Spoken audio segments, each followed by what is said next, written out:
I found it laughable when I saw it. You know, Trump is on about annexing Greenland, and then the latest I heard is that France is saying they could send soldiers to protect Greenland for Denmark, for Europe. I don't know if you want to talk about this, POX, or if you'd prefer to get into the history of Europe and America. Well, let's get into the history because it leads up to present day, and it's you know, it's actually we can go through 80 years of history very quickly. So it all depends on your first step, though. If you believe the Steven Spielberg version of history, then you will never understand my position. If you believe that the Second World War was fought to save Jews and to give black people equality and to stop the Germans from taking over the world and putting us all in camps, then you won't understand my position. But I think that your listeners and you yourself betwixt are clever and informed enough to know that the Steven Spielberg version of history is a lie. So my position is this. As much as I would like to move on from the Second World War, as much as I would like the Austrian painter to be no more important in our daily lives than Pol Pot or Chairman Mao, just a figure from history who, if you want to believe, was an evil dictator, fine, go ahead. But his shadow is not cast over our daily lives, over our policies, over our national psyche. We just move on. Okay, there was this guy named Hitler. I don't like what he did. There was a war. He lost. We move on. As much as I would like that to be the case, we don't get to do that. We don't have that opportunity, unfortunately. The Second World War is the foundational myth of the liberal world order. It's not even the foundational myth. It is the literal foundation of the liberal world order. If you read a little bit of Evola, if you read Spengler, Yaki, Schmidt, people who were around at that time, they say it themselves. One of the most painful experiences I've ever had reading something was reading the works of Julius Evola and reading about his particular vision for Europe and for Italy, but then also just the broader fascist regime, the Nationalist Socialist regime in Germany, the Third Reich, what their vision was, the world those men were building, the Europe those men were building. We can also add in Mosley, Oswald Mosley, de Grelle, all these men. The vision they had for their respective European nations, the vision they had for the European people as a whole, what they were building, the Renaissance that was happening. They were looking to their glorious past. I mean, thanks to Mussolini, we have so many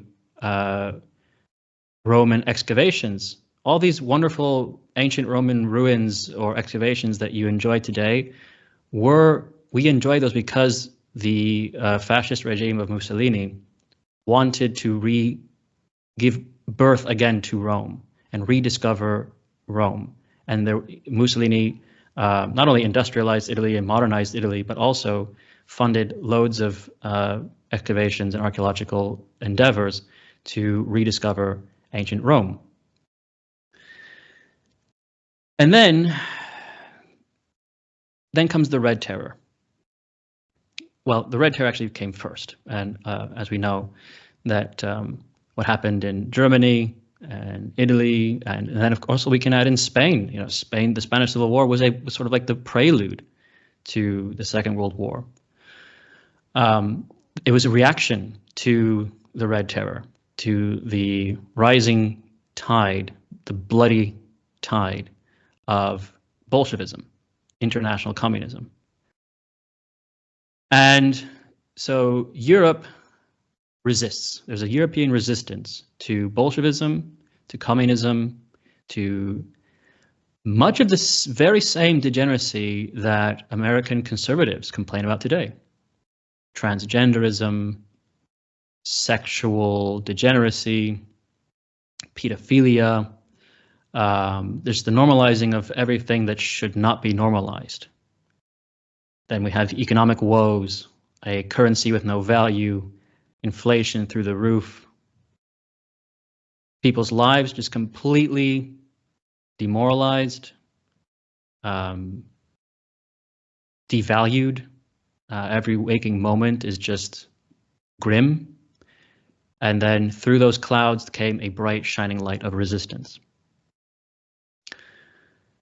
But that resistance was not liberal, and it challenged the power of usurer bankers and their financial system. And so they had to be stopped. And the good guys, the good old Americans, the defenders of liberty and justice and equality and all things good on this earth, the greatest country ever to exist in the history of mankind, trademark copyright, allied with communists,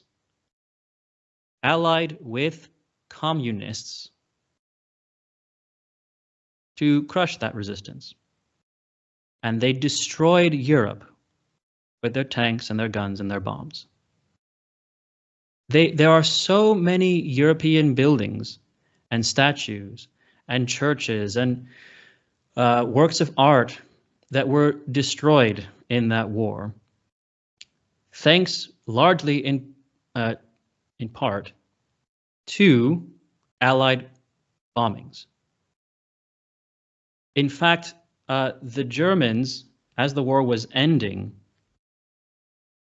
pointed out how much being defeated by the Americans would be a disaster. And they predicted so much of what we're living in now. But in this, it was sort of like a memorandum that they published amongst themselves, the NSDAP, as the war was ending, and it was obvious that they were going to lose. And a sort of rally cry to make one final stand, like, chaps, if we lose, this is what's going to happen. And part of that memo is them saying, look what's already happened. And they particularly point out how the Americans, because they have no connection to Europe, because they cut themselves off from the European family and from the European destiny, they have no remorse. They have no hesitation destroying Europe's cultural heritage. They had no hesitation inflicting a cultural genocide on Europe. We can look at Dresden. That's one famous example, Dresden. Okay, 500,000 people killed in 24 hours in firebombs. The entire city destroyed. The Americans knew it was a war crime. They knew it was a war crime, the Allies, because there was Canadian pilots as well. And in fact, the Secretary of Defense at the time even said that if America had lost the war, they would have been the ones strung up as war criminals. Dresden was rebuilt much the way it used to be. It was rebuilt, it was restored. One of the greatest acts of the European spirit you could imagine. They rebuilt that wonderful city, that picturesque city, almost like it used to be. But many cities did not get that rebirth, did not get rebuilt.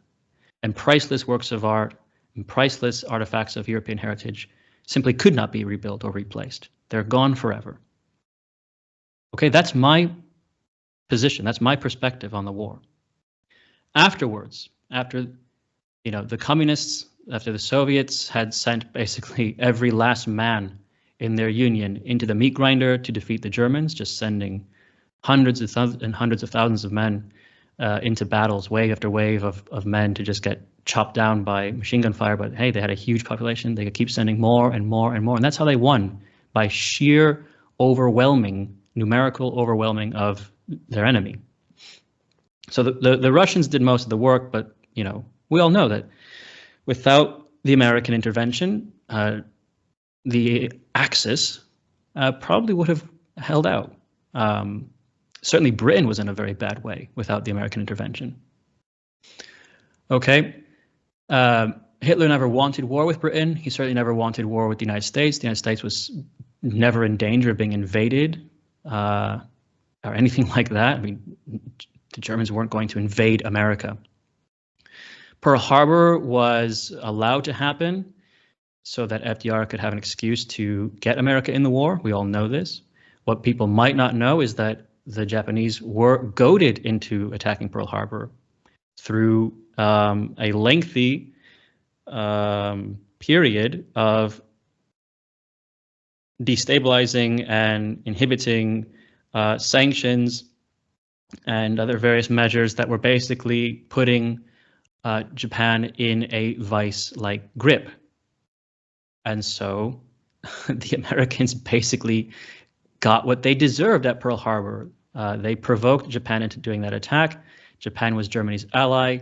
So obviously, once that happened, Germany had to now be at war with the United States. We all know how that turns out. Okay, so the Allies win. America then basically imposes gay liberal communism on the world. So they allow the Soviets to take over Eastern Europe. The war to defend Poland. Well, Poland is just given to the Soviets, given to the communists, along with huge chunks of Eastern Europe, well, the entirety of Eastern Europe. So that doesn't make much sense, but I guess you can't ask those questions. As for the rest of Europe, America basically tells Europe what to do. And in Japan as well.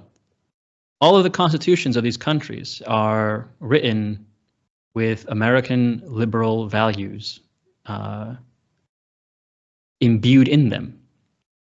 Every constitution has articles on equality and no discrimination of sex, gender, race. Everything that you complain about today comes from these moments and these constitutions and this war. Then, for the next 8 decades, America does everything it can to sabotage, subvert, backstab its so-called European allies. At every single significant moment. Because America doesn't want any European country to be strong.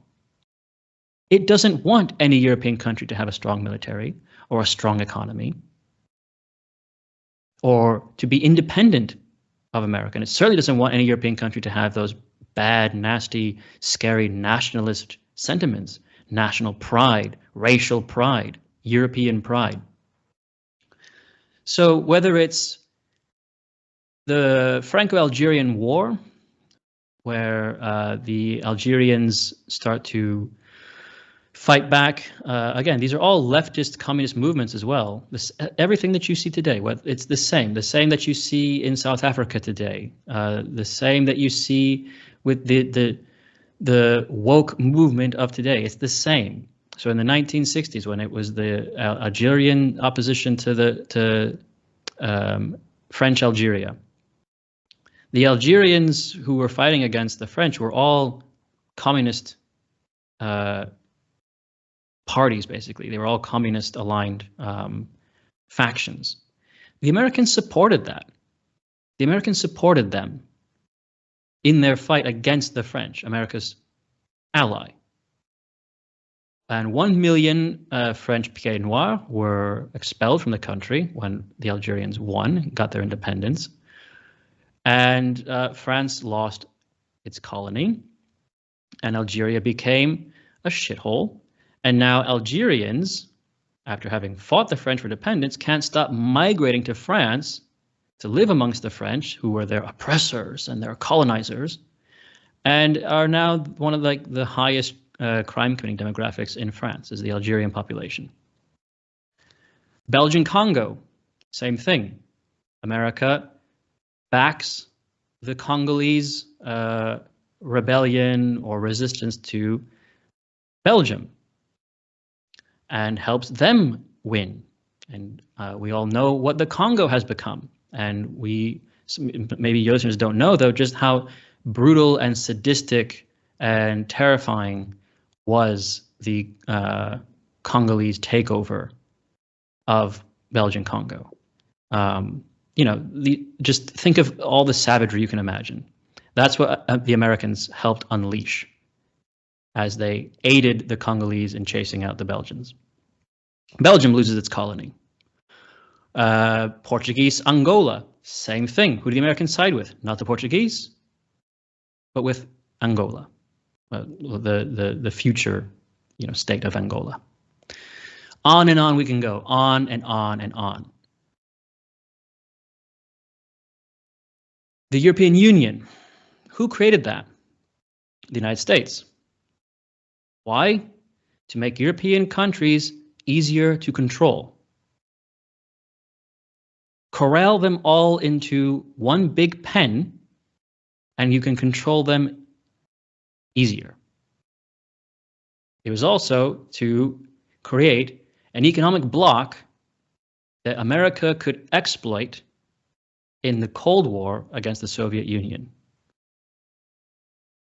These are all points to keep in mind. Think of all the consequences, all the ramifications of this, all the people who are pro-EU, who think the EU, we can just reform it. We need to have a Europe that's united. We need to have a United States of Europe. That idea comes from men like Kalergi and an antagonistic state called America, called the United States, that acted not in Europe's interests, ever.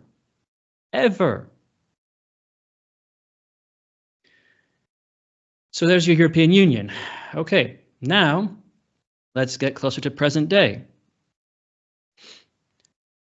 America, controlled by the Zionist Jews who've taken over, and the Christian Zionists, the psychopathic Christian Zionists, who are a immensely influential part of not just the American population, but the American government. Well, now they decide to have all these adventures in the Middle East. And who is fighting alongside them? Their vassal state allies, their satraps. So now Europe is dragged along in these retarded wars in the Middle East for America and ultimately for Israel. And sure, you can point to several European politicians who are Zionists and who will do whatever Israel demands as well, but nothing like in America. The sycophancy to Israel is nothing compared to like it is in America. So we have European soldiers dying in Iraq and Afghanistan and all that.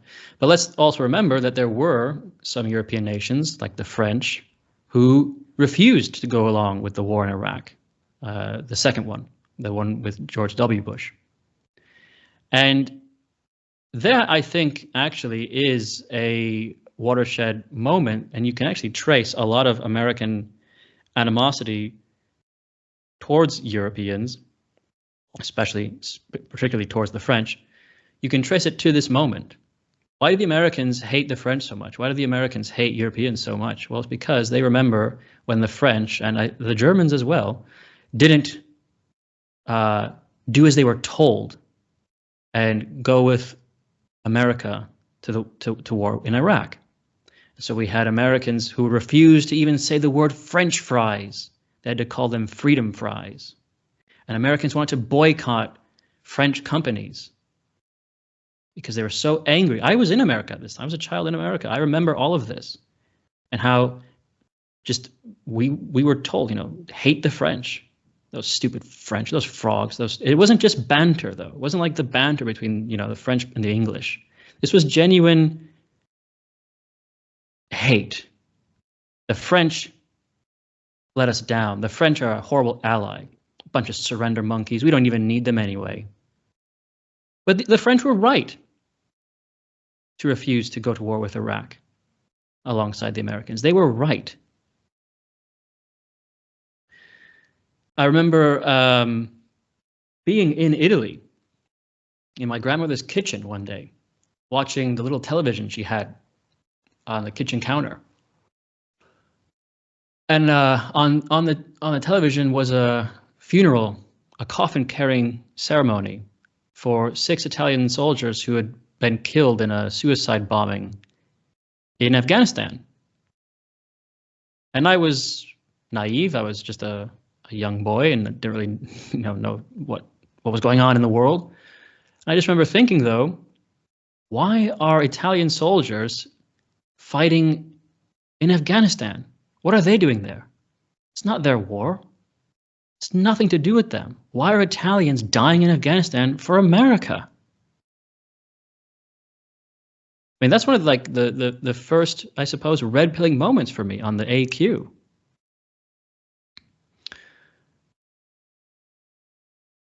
So let's keep getting closer to present day now. This is the history of America and Europe's relationship, and I want everyone to just keep in mind all of this. Because like I said, we have now this MAGA talking point where the president himself is saying, quote, Europe has treated America very badly. And the MAGA talking point is that Europe doesn't pay its fair share in defense. Europe just sponges off of America parasitically. They don't pay for their defense. They don't participate in our war. They don't contribute to NATO. They just want America to protect them while they can live on welfare and go on holidays. Okay? None of that is true. So, as we come into, current year,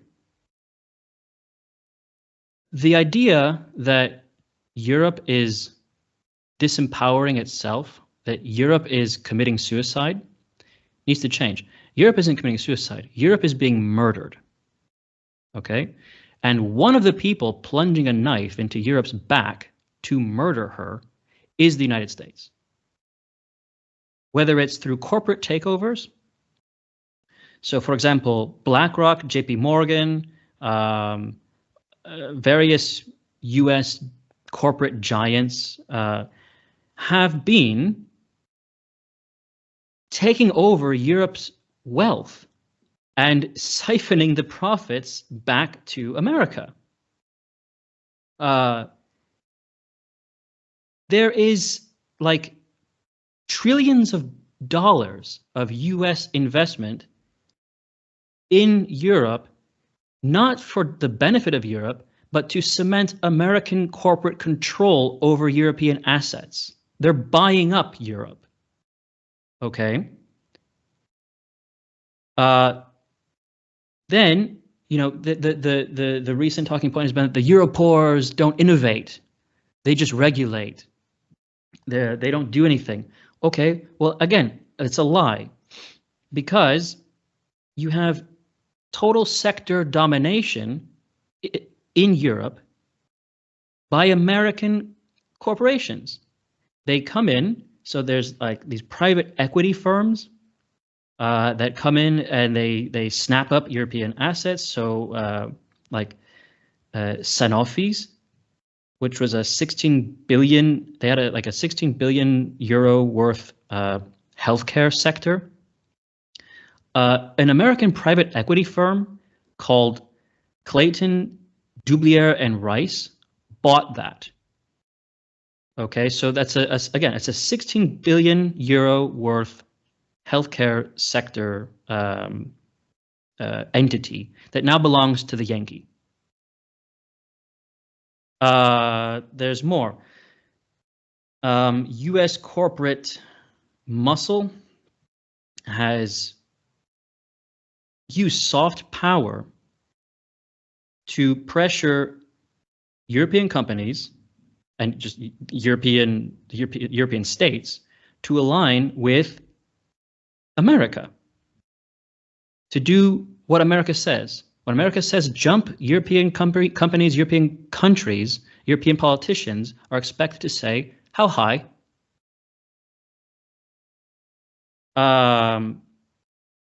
So what you see is a Europe that isn't the United States partner, we see it's not an allegiance. We're not allies here. Europe, the European countries, the European Union, whatever you want to call it, because I hesitate to use these blanket terms. Europe, what is that? Europe is a continent. Some countries in Europe are not a part of the European Union. But in any case, European countries are America's vassal. They are satraps. And America, in its late stage, in its late imperial stage, is trying to siphon, extract, exploit as much as it possibly can from its vassals, which is interesting to keep that in mind.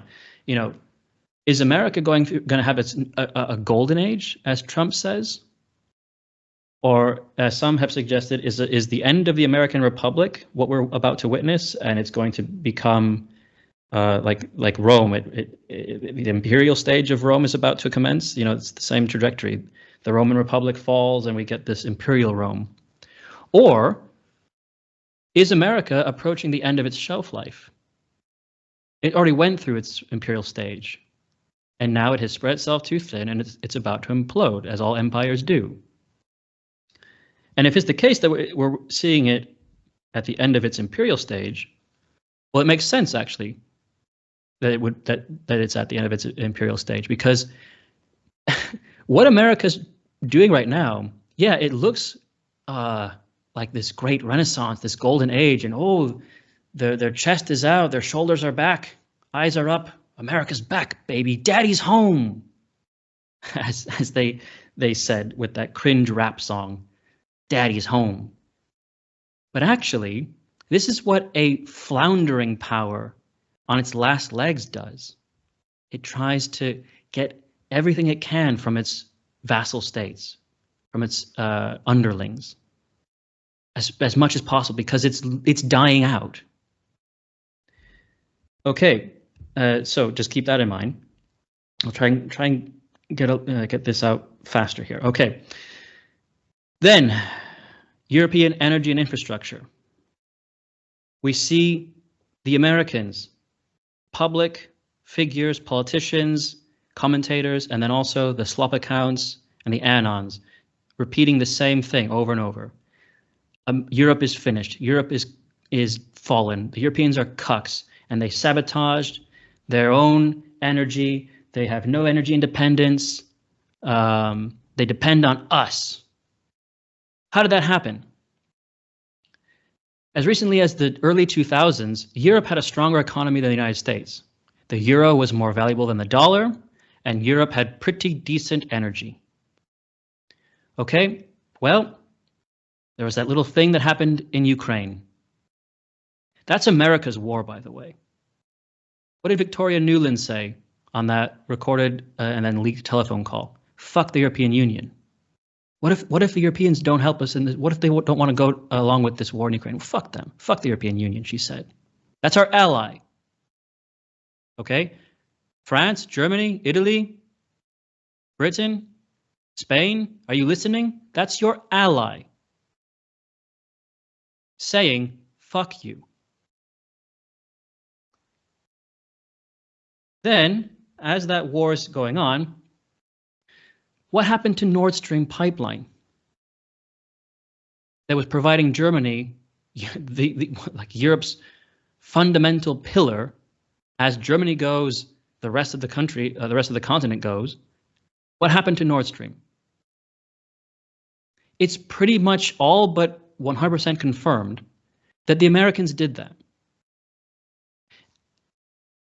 Because who else would have done that? Who else has the capability of doing that? And then also, what happens after the sabotage of Nord Stream pipeline? The Americans are now the ones selling gas to Germany at a higher price than they were getting it from Russia. And the Americans will say, yeah, but no one forced Germany to abandon nuclear energy and shut down their nuclear power plants. And it's the Germans' fault for being dependent on Russian gas anyway. Well, I'm sorry, first of all, let's address that second point. Germany can make whatever deals it wants with Russian gas and do whatever it wants, get its energy from wherever it wants. It's not up to you, America, to decide to sabotage that especially when that's your ally. But to the other point about, oh, no one forced Germany to abandon nuclear energy. Actually, again, you point a finger at Europe, 3 fingers point back at you, America. Because who are the #1 donors to Europe's green parties and psychopathic fake environmentalist groups? American donors.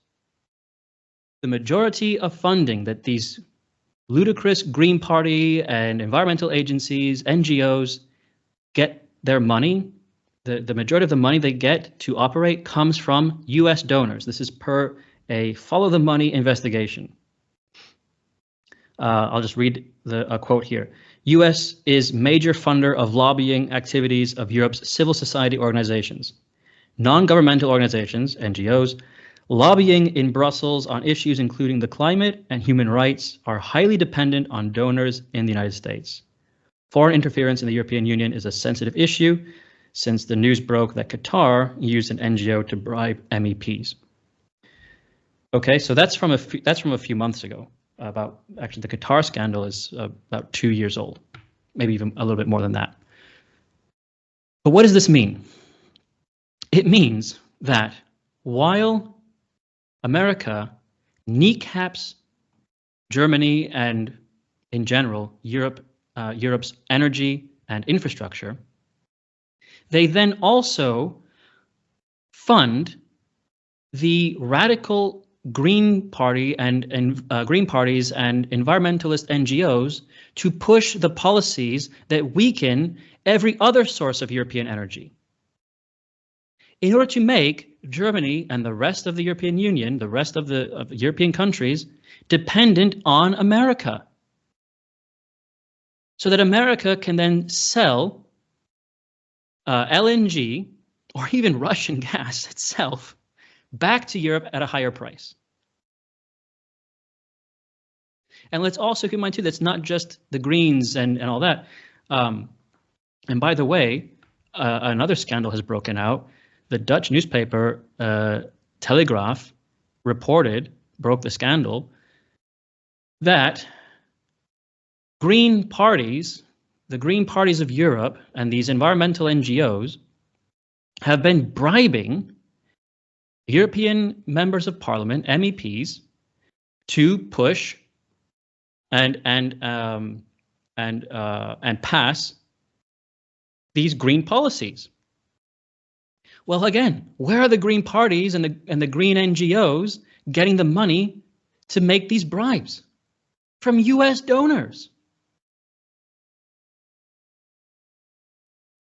And then it's not only that, it was the civil rights aspect as well. Where are these NGOs that push for immigration and civil rights and how is it possible that all of these migration NGOs have like just scores of employees and are always there to have all these resources at their fingertips to put migrants in hotels or in these migrant centers, and they get all these free meals and they get 100 euros a day to do whatever they want. And then if they commit crimes, they get this team of lawyers to defend them and prevent them from getting deported. How do they operate all this? Because they get a bunch of money from Americans, from American donors. And then these magatards are going to tell us, they're going to insult us. Where's your energy? You guys are so weak. You have no energy. You guys are cucks. You're all just a bunch of leftist progressive cucks. Yeah, the reason why Europeans like me, like nationalists like me, people on the right like me, can't get a foot in the door, can't compete and combat these people, is because your country, your tax dollars are funding my enemies.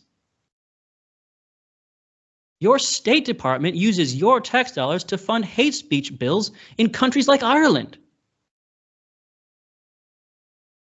And you want to wag your finger and gloat and thump your chest at me and my friends in Europe and call us cucks? And again, these are supposed to be our allies. And now we come to 2025, and Donald Trump is talking about annexing Greenland, taking Greenland away from Denmark. Now, Denmark and its relationship with Greenland is retarded. Denmark has basically given Greenland to the Eskimos, the Inuit who live there, even though Danes and Nordic people, Norwegians have been there too, were there first. There's been a Danish presence, a Viking presence, if you will, on Greenland longer than the Eskimos have been there. The Vikings got there first, actually, settled there first.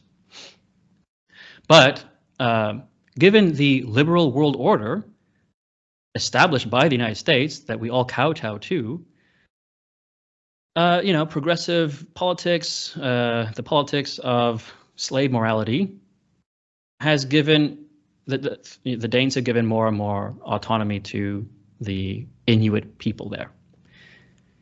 Denmark basically subsidizes a bunch of sad Inuit people to live this depressing lifestyle there, where they have like a super high suicide rate, and all that Denmark really gets back is just access to some fishing lanes. The precious metals and minerals that are on Greenland, Denmark is not extracting them or taking advantage of them or allowing fellow European states to do that. So in one sense, it doesn't really matter. If the United States wants to buy it from Denmark, fine. Denmark should play hardball and sell high, and get as much as they can from the United States. Or Denmark and the other members of the European Union, Denmark's allies, should wake up and realize that actually, yeah, there is a lot of potential in Greenland, resources, wealth, and we should actually stake our claim on it harder. And it's not just that. It's obvious, and even Donald Trump says it, that he wants Greenland for national security. Well, what does that mean? It means that it all comes back to competition with Russia, America's #2 enemy, control of the Arctic Circle. All of this stuff comes down, all of these wars, all this competition, all this conflict, all this bad blood, all this boiling tension, it all comes down to just control of stuff and money. Obviously, the Ukrainians fighting, they think they're defending their country because it's been invaded, so they're kind of right. But, the wars for notions of nation, people, defending your people, fighting for a cause, like those are long gone. All wars now are banker wars. They are wars fought to control resources and stuff. And the ideas of fighting for your country are just myths and lies to get men to volunteer. So anyway, that's the political aspect of it. What I was struck by more was the American people's reaction. So again, like I said, if Denmark wants to play hardball and sell Greenland and get as much as they can from it, fine, whatever. If the United States wants to take it, I don't really care, whatever. What I'm more struck by is these Americans saying, well, what are the Danes going to do? What army do they have? If we want it, we'll just take it. Fuck them, Europores. Comment after comment after comment from people like Matt Walsh, Mike Cernovich, and all the other Anons. Comment after comment like this.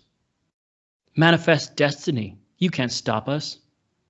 We'll just take it. Oh, Denmark says that it will resist America's attempts to annex it, reads the headline.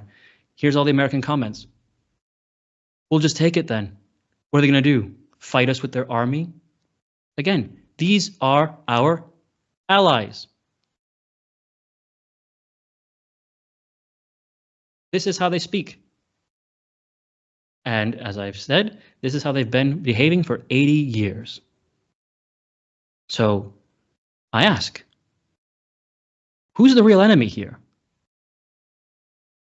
You know, no Russian ever called me a Euro cuck or a Euro poor or said my country's finished.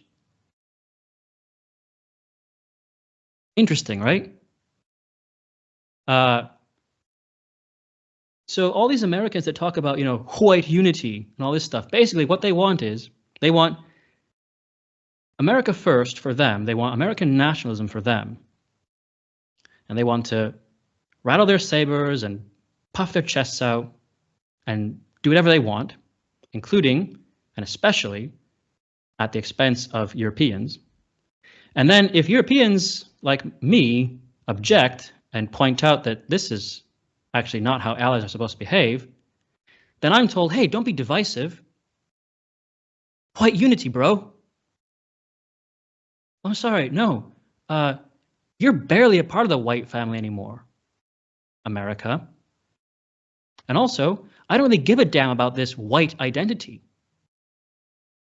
Because one thing you understand when you are an actual European is that there's a lot of difference between an Irishman and a Frenchman and a German and a Swede and an Italian and a Spaniard.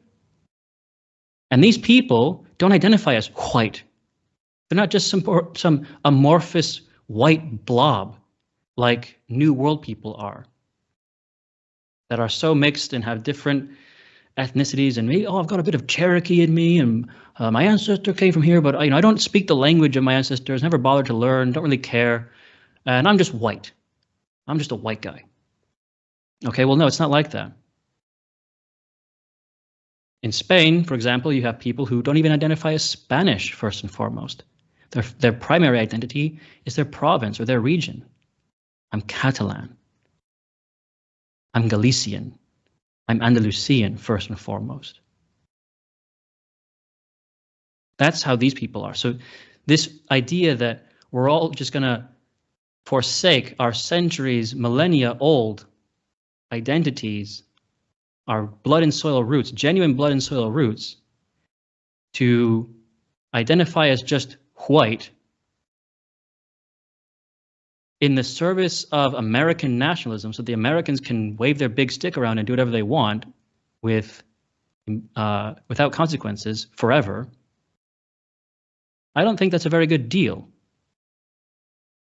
And what's good for America isn't necessarily good for someone in Spain or someone in Austria or Germany or Sweden or Denmark. And of course it's that way. America is literally an ocean away with its own problems, its own destiny, and its own people. And we're over here with our own problems and our own destinies and our own peoples. So this meme of white unity at every opportunity, it's just a meme. And as we see now in real life, real practicalities, it doesn't really play out. Because Americans want their country to be number one. They want America to annex Greenland and get all its minerals and resources. Even if it's at the expense of a European ally. Because it's good for them, it's good for their country. Any nationalist should put the interests of their country first. But then don't complain to me when I object, and I'm a nationalist for my country and for my genuine friends and allies, and I want my family's country to do well. Don't tell me, oh, don't be divisive. Why are you causing infighting? Well, because we're not on the same side. How can I be divisive when we're not even on the same side?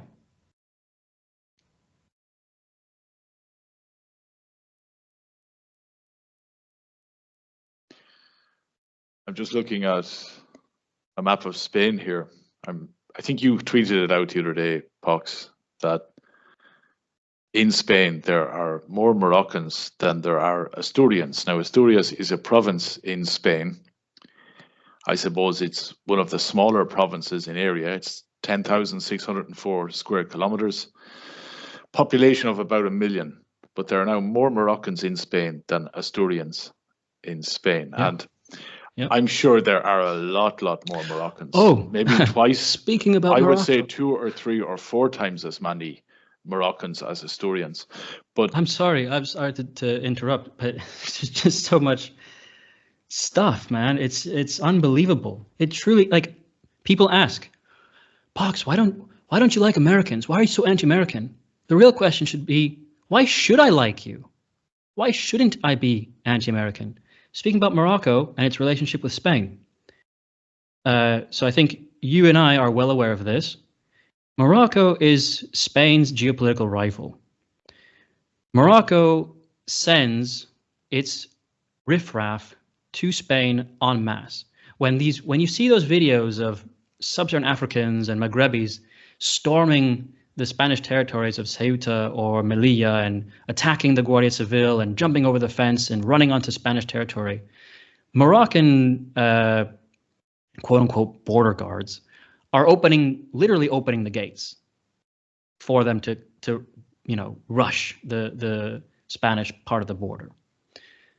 The King of Morocco clearly has blackmail on Pedro Sanchez.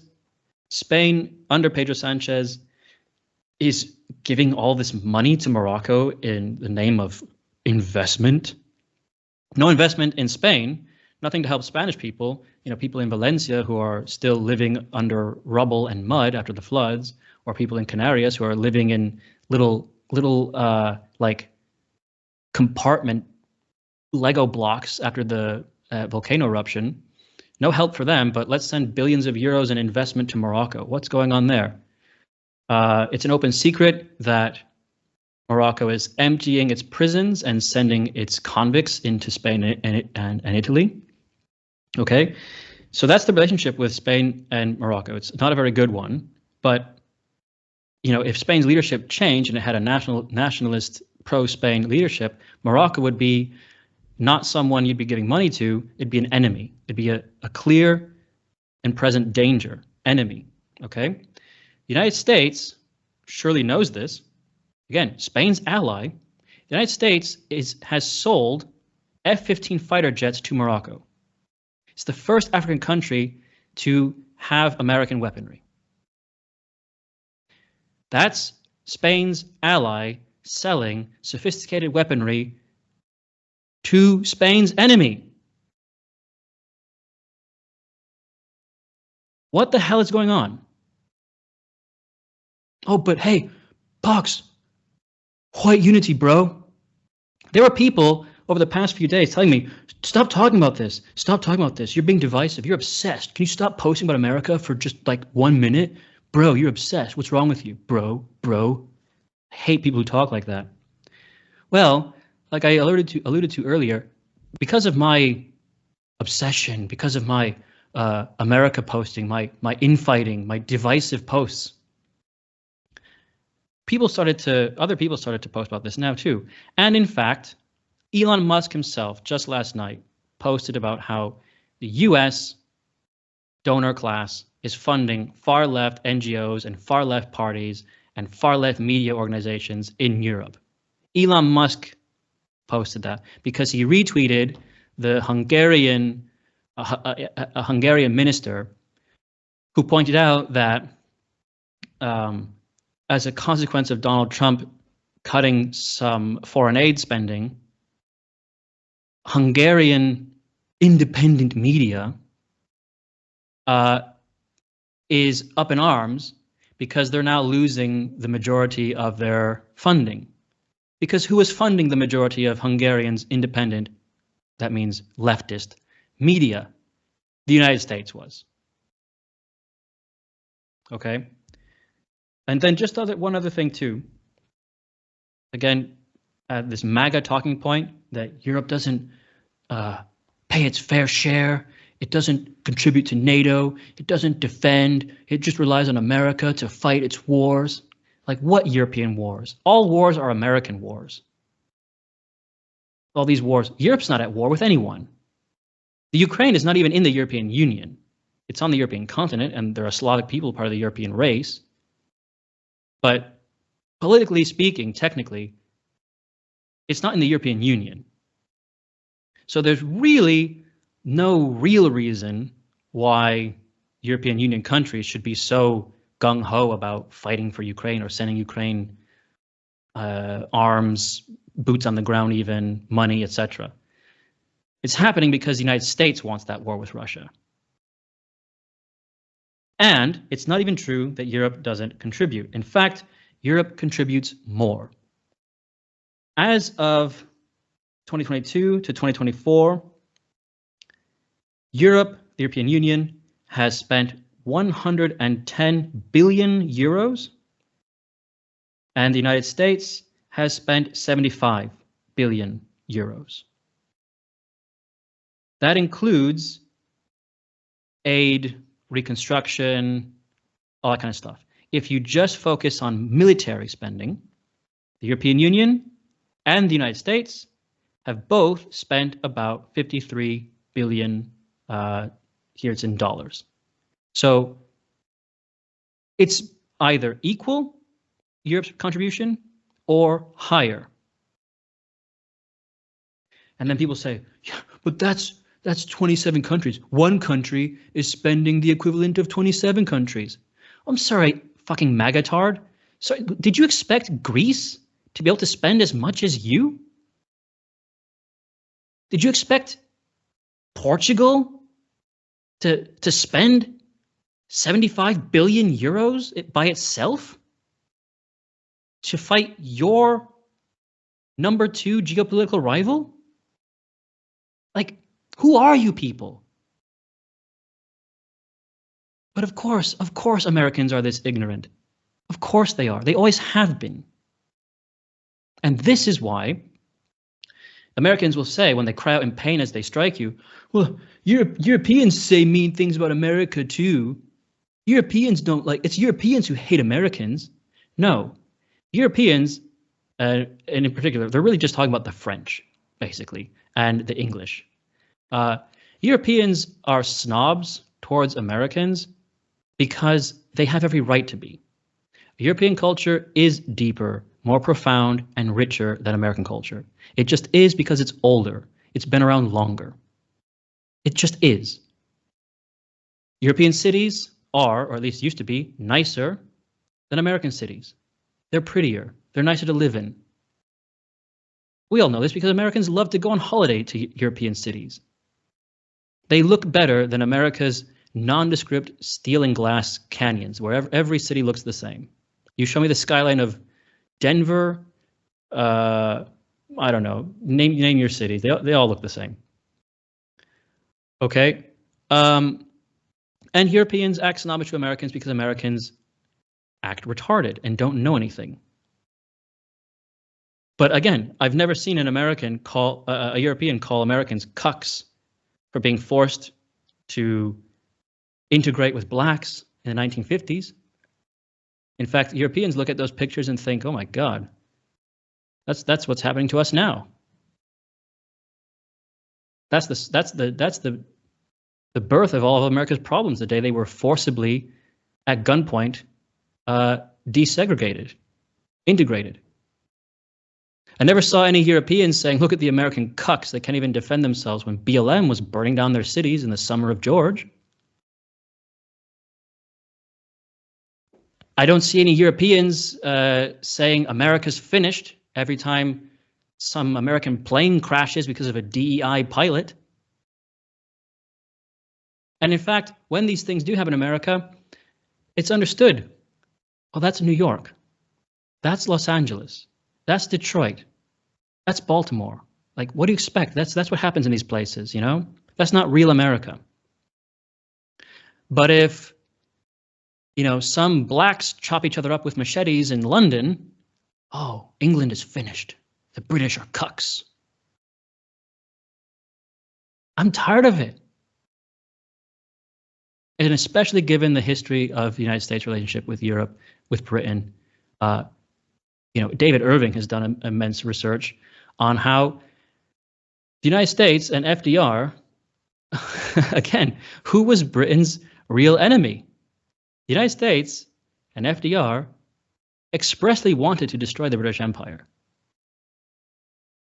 and in their role of Britain's ally, bled Britain through the nose. How did Britain end up in such debt post-war? Because every single bullet, every single tin of gasoline, America made sure was bought and paid for. That was Britain's ally. Meanwhile, Hitler said, I want the British Empire to exist in perpetuity. It's a great Aryan empire of a great Germanic people, our kin. That was Britain's enemy. Interesting, no? Interesting.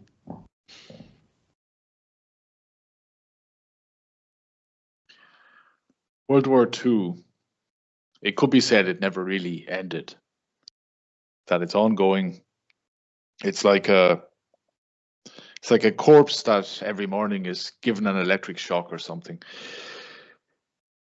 We hear more about it now. That's a great point. 20 years ago, you know. Look at how Germany, in this tepid, sort of weak tea, timid nationalist moment with the AfD. Okay, Elon Musk can't even give a video address to AfD at a party conference and say it's okay to be proud to be German without an international scandal, headlines all over the world. Elon Musk says it's okay to be German and proud. Jews terrified. Shadows of Nazi Germany cast over Europe as Germans begin to feel proud to be German once again and not just broken, emasculated slaves. And then again, the Americans tut, wag their fingers and gloat over the Germans, saying things like, you don't even have free speech. You can't question the Holocaust. When Olaf Scholz says, in Germany, we don't allow free speech if it is far-right speech. And the Americans laughing, chortling, aghast. Look at those Euro cucks in Germany. They don't have free speech. You go to jail if you question the Holocaust. Well, who set that up? Who imposed that on the Germans? That's what denazification looks like, you magatard. What did you expect? When you crushed them, you let the Reds mass rape them. You kill millions of them.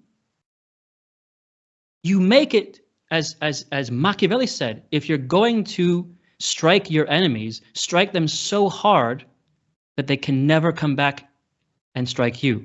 Make the wound so debilitating that your enemies cannot strike you back. That's what the United States did. And then they imposed liberalism, progressivism, and the shame and guilt on the Germans. Who do you think set it up that the Germans can't question the Holocaust, that the Germans can't have nationalism, that the Germans can't have free speech if it's far right? You can't establish the liberal world order, impose it through force, through bombs and bullets and destroying entire cities. You can't establish all of that and then gloat about it when people try to resist it. You can't establish the liberal world order and then complain about it years later. All the trannies, all the gays, the pedophiles, the multiracial societies, multiculturalism. Who set this all up? What books did the Nazis burn? Who's Magnus Hirschfeld? What did the 1930s Germans do to him and his quote-unquote institute? And the worst part is, it's bad enough that American normies and American conservatives, and obviously we don't even have to count American liberals. You know, it's bad enough that they don't get this, that they don't know about this, that they don't understand this. You know, that's expected. They're normies, they're conservatives, they're liberals. We get it. That's just Stupidity is their default, setting. But it's these Americans who are in my replies, who are following me, who are supposedly all about white unity, and they're woke on the JQ, and they know the real history of World War II, and they're the ones getting pissy at me because I'm pointing out this history and this relationship that the United States has had with Europe for 80 years. And I'm doing it now because present day politics, present day MAGA, seems to be, like I was saying earlier, these death throes of a dying empire that's going to be extracting everything it can from its vassal states where I live and where my family lives. My family in Italy is going to see its quality of life decline even more. Italy's going to get poorer. Spain's going to get poorer. Britain's going to get poorer. France, Germany, it's all going to get worse so that America can cling to power, can remain the global #1 hegemon for a few more years? Fuck you. And you want to impugn me for being divisive. No, man, white unity, bro. Unbelievable. Just to say, POX, that when you are a vassal state, you get the soft power through the TV. And, I mean an empire such as corporate America. So we get, as children, we have Ronald McDonald waving at us through the TV, and we've pictures of hamburgers and all the rest of it. We've all the TV shows, you've all the corporate morality, to make you a better customer, really. But we forget that there are boots on the ground in Europe. And I'm going to go through some numbers here. This is from a website called statista.com. And I presume you would need some military personnel for embassies, etc. But I'll just go through the countries, starting from Ireland. Now, there are other countries lower down, but I'll start from Ireland. Number of American personnel, right? Ireland, 10. Bosnia and Herzegovina, 10. Cyprus, 11. Croatia, 11. Albania, 12. Slovakia, 12. North Macedonia, 13. Serbia, 13. Kosovo, 14. Latvia, 14. Czechia, 15. Denmark, Sorry, 18. are these bases, or are these in tens of thousands? Are these? This is military personnel. No, these are singular numbers, but it does jump. It does jump. Okay. All right. So, as I said, Kosovo 14, Latvia 14, Czechia 15, Denmark 18, Finland 18, Lithuania 18, Switzerland 20, Bulgaria 22, Sweden 29, Austria 30, Georgia 36, Russia 39. Okay, right. Ukraine 44, Estonia 55, France 75, Hungary 84, Romania 139, Portugal 247, Poland 299, Greece 402, Netherlands 418, Belgium 1,106, Norway 1,438, Turkey, as far as I know, most of Turkey is in Asia. What the fuck? Still getting Turkey into Europe. I go through it. Get the Turks out. I go through it anyway. 1,690. Spain, 3,292. United Kingdom, 10,058. Your country, POX, Italy, 12,375. And the number one is Germany, 35,068. United States military personnel. Well, what's the unofficial slogan of NATO? Keep America in, keep the Russians out, keep the Germans down. And Germany just means Europe, And yeah, Donald Trump said the other day that he wanted to remove 20,000 troops out of Europe. Good riddance. Good riddance. Because here's the thing too. These troops are basically like on holiday, I think there's a reason why there's so many in Italy and Spain and Greece. And sometimes they get up to no good. You hear stories every now and again of like some American stationed in a European country that gets accused or convicted of raping some European woman. Old habits die hard, I guess. That's a tradition that, again, goes back to World War II. Again, Evola writes about the behavior of American soldiers when they landed in Italy, and then throughout the rest of Europe.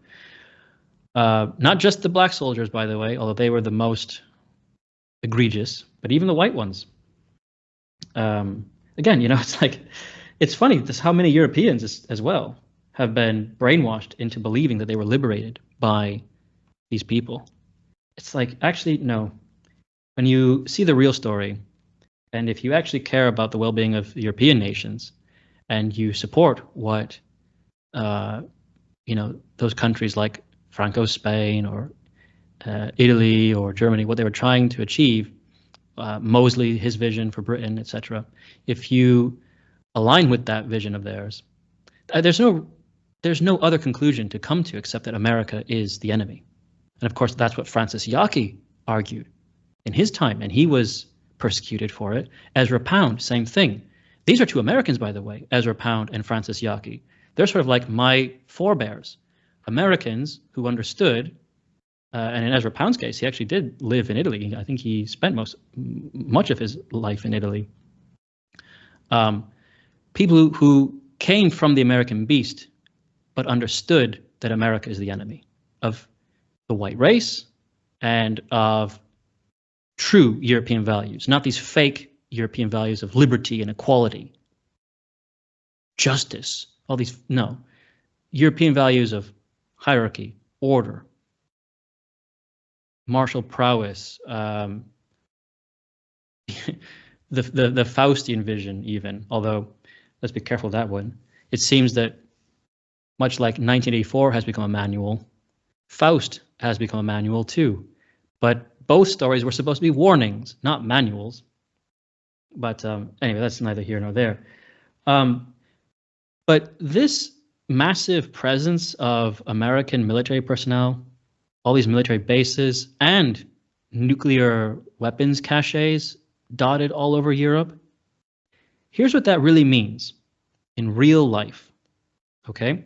It means that, first, this is how America controls Europe. One of the ways in which America controls Europe, obviously soft power and economic control and the dollar and banking and all that plays into it. But this is another way that America controls Europe,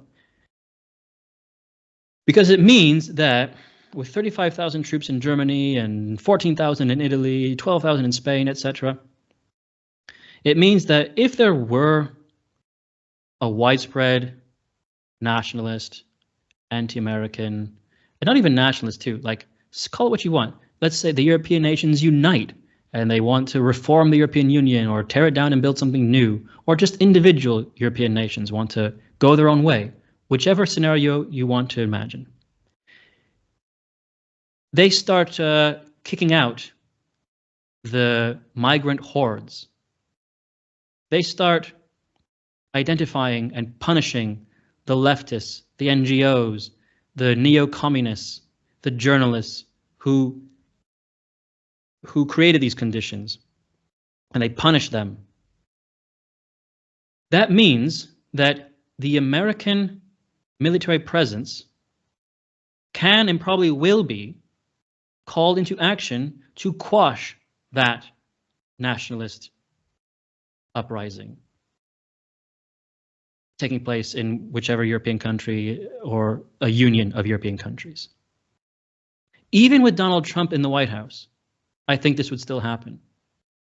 Because Donald Trump, while he may be deporting, maybe even if Donald Trump deports 1 million illegal migrants every year of his second term, he's not a white nationalist in the American sense of, like I said earlier, they just identify as white.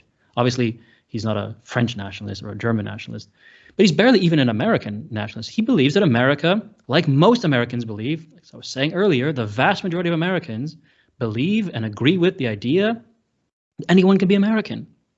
It's a small, insignificant minority of people who think alternatively. So even if Donald Trump deports a bunch of brown illegals, legal immigration is going to continue, and Donald Trump said he wants a lot of people to come in. He has said it on numerous occasions. We're going to let a lot of people come in. They just have to come in legally. So the American population is going to expand even more. It's going to grow even more through immigration, legal immigration. We'll see what happens with this H-1B visa thing and Indian immigration. Did Elon Musk have second thoughts after getting berated so much on X? Who knows? But in any case, America hasn't gone rogue. It hasn't gone fascist. It hasn't gone far right. I really believe that America doesn't have nor will ever have a genuine right wing. In fact, it kind of can't, because it's founded on all of the essentially anti-right wing ideologies of its time: anti-monarchy, anti-aristocracy, anti-hierarchy. So that was the genuine right wing position in the 1800s and the late 1700s. And that's the foundational principles of America. And so in any case, America is still liberal.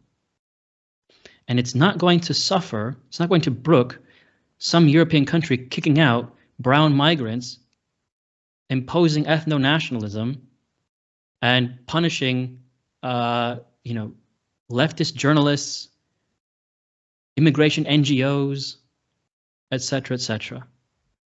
And so with all these American troops stationed in Europe, they can just be called into action at any time and, storm the Champs-Élysées or the Bundestag or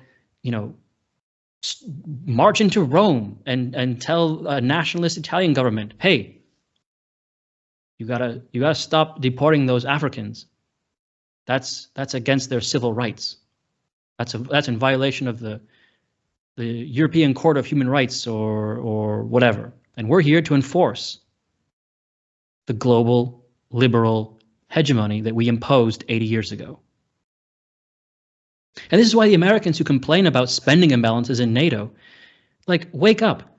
America spends more on its military. By the way, the Americans don't even understand what they're talking about, because whenever they share these charts or numbers, they're comparing what America spends on its own military, not what it contributes to NATO. This graph is this meme has been going around that America spends like $800 billion on NATO. No, $800 billion is what America spends on its own military-industrial complex. Okay? But in any case, even if there are spending imbalances in the contributions to NATO, what America gets in return by being the #1 spender in NATO and having all this hard power in Europe is control.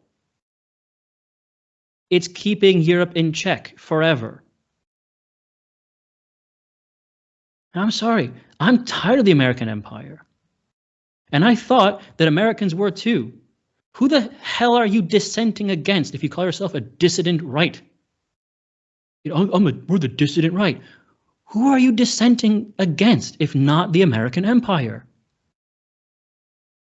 Trump has been in office for 1 week. All it takes is 1 week of slight changes to, immigration policy, just simply enforcing America's immigration laws. All it takes are a few televised deportations, and all these Americans are now thinking that the deep state is gone, that America has gone rogue, it's gone right wing. And now,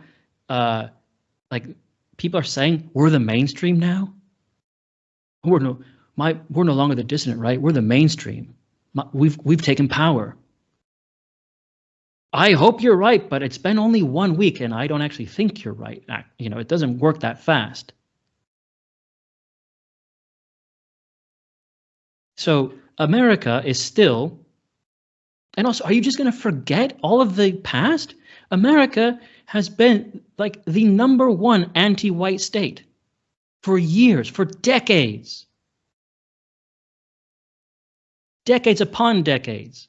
That's how white Americans have got to the position of being 58% of the country. And in just 1 week of Trump's second term, you've forgotten all that? And you've you've broken out the American flags again, and are cheering for the American empire to annex more territory and expand its power. I'm sorry. If you have a country that's controlled by Jews and Christian Zionists and its majority population is ever more non-white, I'm not sure we want that country to expand and become more powerful. But all it takes is a few fucking memes and good vibes. There's the vibe shift, bro. And now you've got all these Americans cheering this on. Not much has changed. People, Americans,